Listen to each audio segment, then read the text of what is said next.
সুখ টাকা দিয়ে কিনা যায় না, চাইলেও পাওয়া যায় না। মনে যদি শান্তি না থাকে তাহলে সুখ কখনো হয় না। টাকা আছে কিন্তু অনেক মানুষের সুখ নাই। সুখ এমন একটা জিনিস, কুড়ে ঘরে থেকেও মানুষ কত সুখে। আসসালামু আলাইকুম, আমি ঐশী। আশা করি সবাই ভালো আছেন। আলহামদুলিল্লাহ, আমরাও ভালো আছি। নতুন একটা ভিডিও নিয়ে আবারই আসলাম আপনাদের মাঝে। সকালে বাসি কাজ সেরে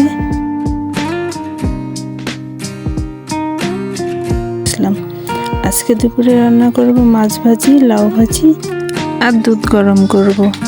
এটাই আমাদের আজকে রাতের খাবার। তারপর ইফতারি বানাবো। দ্রুত করে রান্না করতেছি, দেরি হয়ে গেছে এর জন্য। পেঁয়াজটা ভালো করে ভাজি করে নিচ্ছি, না হলে শক্ত শক্ত হয়ে থাকে, নরম হয় না। একটু লবণ দিয়ে আগে প্রথম ভালো করে ভাজি করে নিলে পেঁয়াজটা নরম হয়ে যায়, তাহলে আর কি খেতে ভালো লাগে।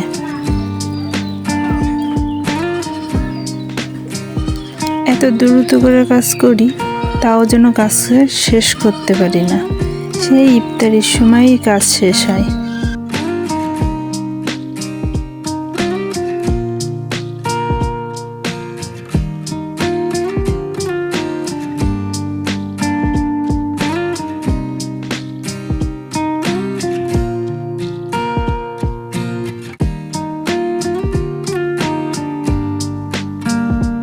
এই লাউ ভাজিটা এরকমভাবে একটু বেশি করে চিংড়ি মাছ দিয়ে ভাজি করলে অনেক ভালো লাগে খেতে।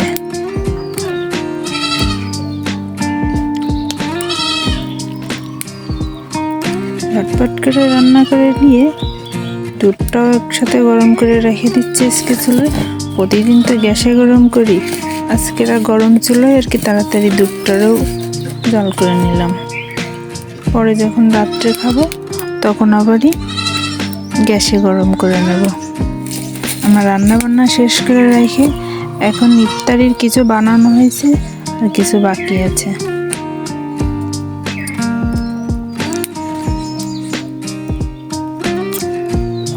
পেঁয়াজিটা ভালোভাবে ভেজে নিলে শক্ত কুড়মুড়ে হয়, খেতে অনেক ভালো লাগে।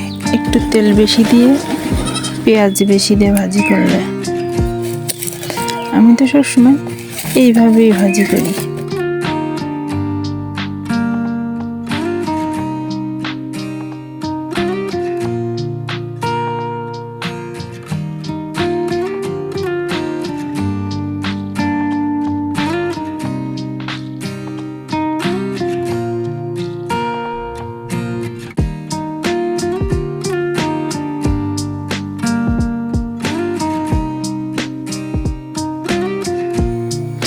ইফতারি করা হয়ে গেছে, এখন ছোলা মুড়ি মেখে আর কি সুন্দর করে খাচ্ছি।